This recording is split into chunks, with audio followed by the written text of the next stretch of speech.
Why Jon Stewart was so much better at hosting The Daily Show than Trevor Noah in mid-January. With Bernie Sanders surging in the polls in Iowa, The Daily Show with Trevor Noah decided it was time to formally introduce Sanders to its audience.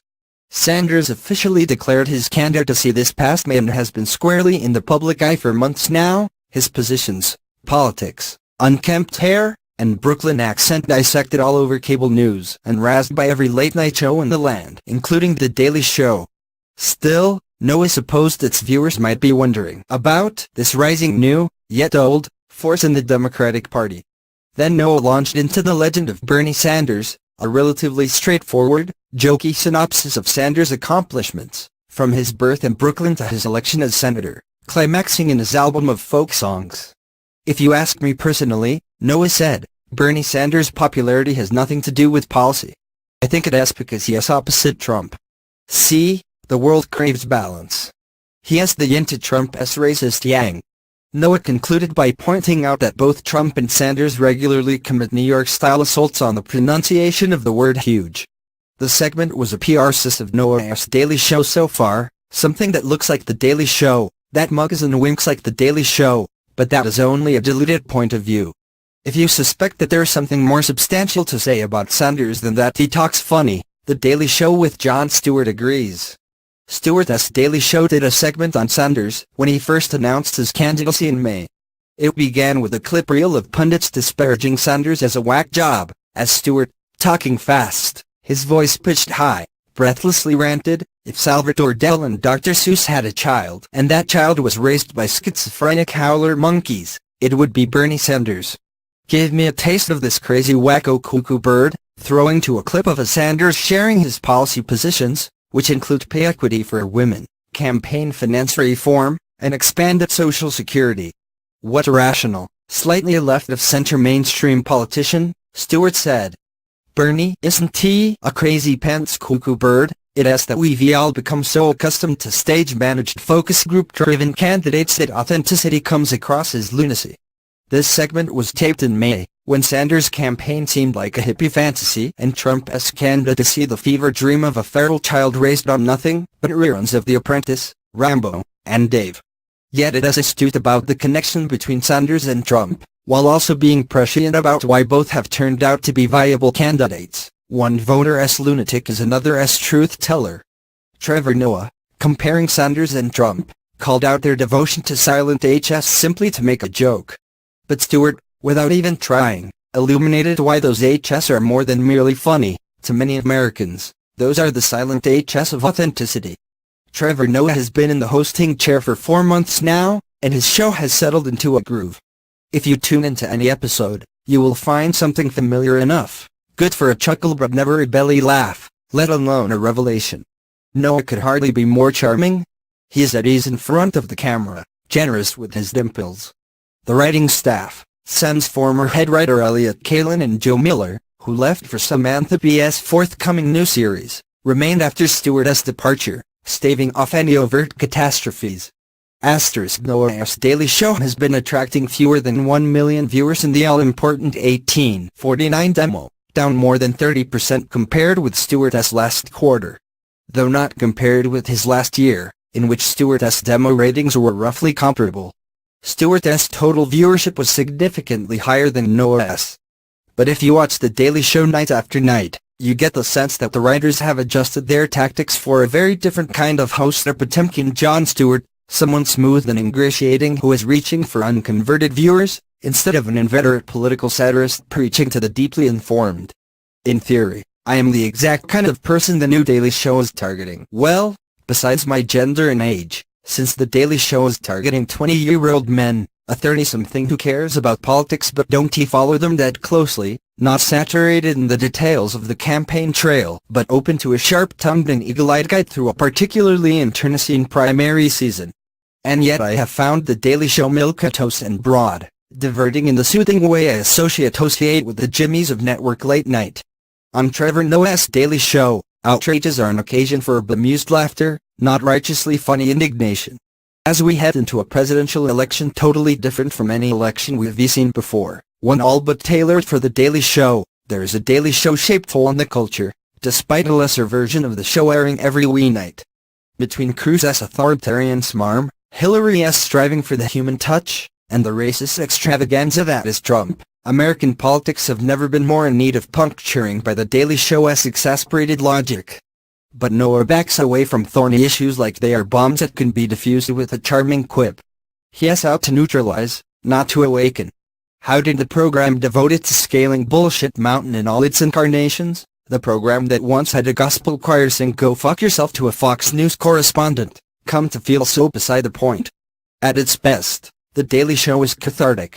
It has served a real socio-political end by dragging the most offensive, inane, and ridiculous aspects of our politics under the bright lights and laughing at them with intelligence and wit and lowbrow go-offiness.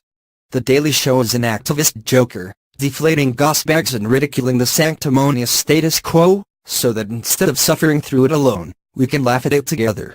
Stewart turned himself grey trying to rein sanity, silliness, and outrage on the hypocrisy, mendacity, and idiocy that is our political discourse. For his effort and his anger, he was rewarded with trust and love, a fake newsman who became more indispensable than a real one.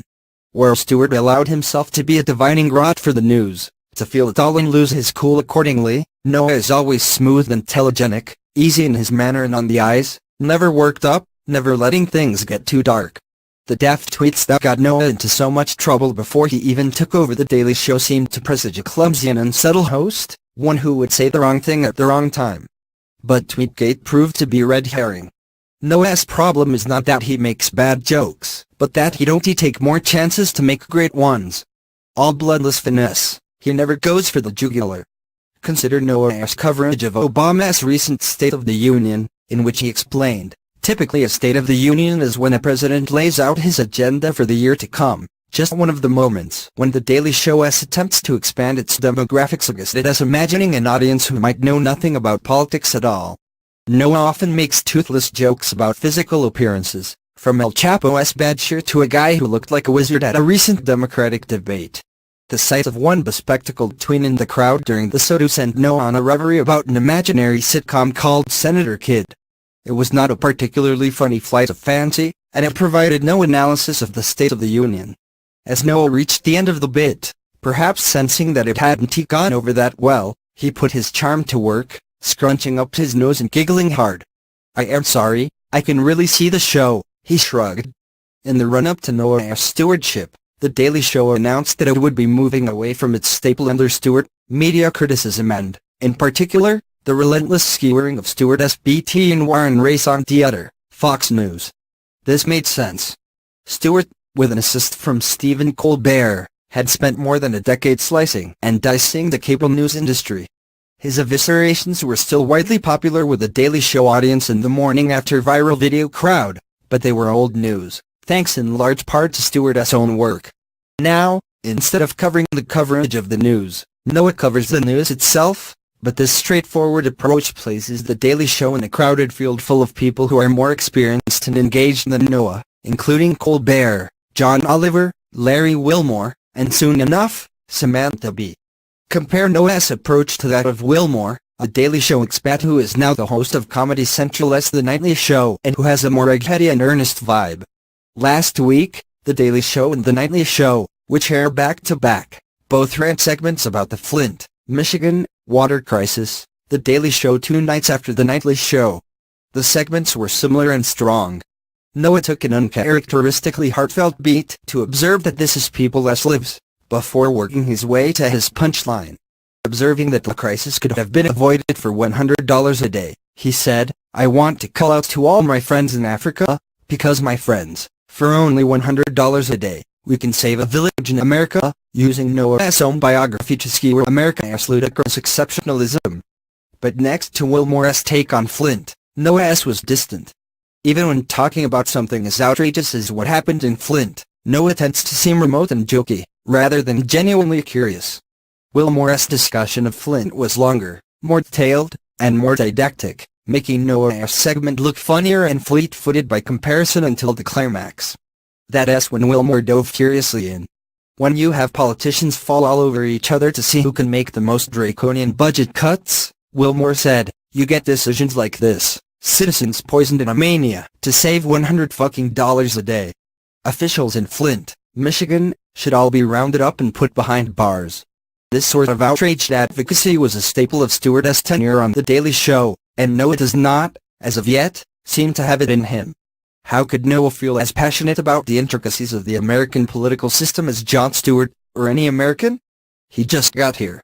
Distance can be a good thing for satirists. John Oliver, for instance, has clearly figured out how to leverage his non-Americanness as a way to make his perspective on U.S. politics feel even sharper and more objective.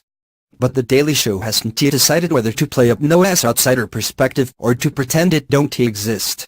In one recent segment, Noah went from not knowing Dwight D. Eisenhower was dead to casually name-dropping Rudy Giuliani. He is flabbergasted by our news, understandably, rather than exercised about it. He recently played the Rube Cross from correspondent Jessica Williams, psyched to see some ridiculous and insane campaign ads, leaving her with the meteor job of explaining how malevolent they really are. Noah's learning curve has given his correspondents, who include Williams and standouts Jordan Klepper and Roy Wood Jr., space to shine, often taking a more explanatory role than their host. Playing the V has also undermined Noah in the role he seemed positioned to do best, bring his outsider status and own personal history to bear on American racial politics. On the subject of race, he has proven himself to be an astute observer who can deliver hard truths in a brightly appealing way. His most successful bit to date was the inspired observation that Donald Trump is an African dictator, which contextualizes Trump, while demystifying Africa, all while being hilarious.